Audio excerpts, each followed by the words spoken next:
Bonjour à toutes et à tous. Chez Voiture Simone, vous êtes nombreux à nous poser la question du fonctionnement de la TVA. Alors nous avons décidé de créer une vidéo pour tout vous dire de son fonctionnement et de ce que ça va impliquer pour vous au quotidien.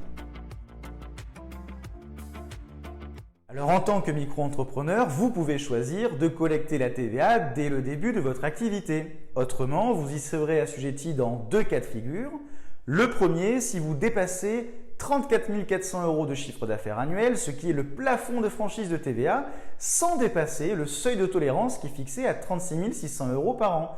Si vous restez dans cette fourchette de 34 400 à 36 600 € de chiffre d'affaires durant 2 années consécutives, alors le 1er janvier de la troisième année, vous deviendrez automatiquement assujetti à la TVA. Le deuxième cas de figure, c'est évidemment si vous dépassez le seuil de tolérance de 36 600 € de chiffre d'affaires annuel.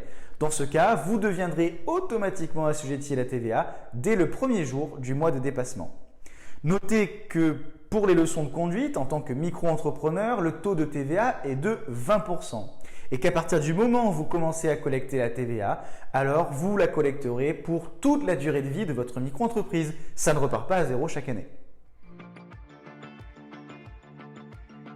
Concrètement, pour votre facturation, cela signifie que jusqu'à 36 600 € de chiffre d'affaires, vous allez facturer hors taxe en voiture Simone. Donc par exemple, 29 €.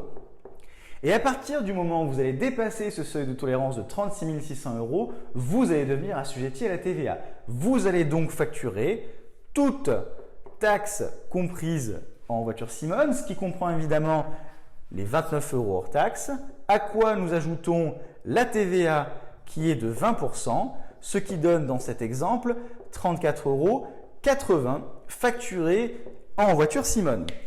Alors ces 5,80 €, ce ne sont pas de la rémunération en plus, il faudra penser à les mettre de côté, à les provisionner pour le fisc. Notez que si vous collectez de la TVA, alors vous pouvez aussi en récupérer. En effet, comme toute entreprise, vous payez de la TVA sur vos achats et vous en récupérez, vous en collectez sur vos ventes. Par exemple, un boulanger va payer de la TVA lorsqu'il achète de la farine et collecter de la TVA lorsqu'il va vendre son pain. À la fin de l'année, pour savoir combien il doit de TVA au fisc, il lui suffit de calculer la TVA qu'il a collectée en vendant son pain et d'y soustraire la TVA qu'il a payée en achetant sa farine. Et c'est uniquement cette différence qui sera versée au fisc. En tant que micro-entrepreneur enseignant de la conduite, vous pouvez vous aussi récupérer de la TVA, notamment sur l'achat ou la location de votre véhicule, sur les frais liés à la réparation de votre véhicule, sur le carburant, sur vos frais de téléphonie et même sur vos frais liés aux outils pédagogiques.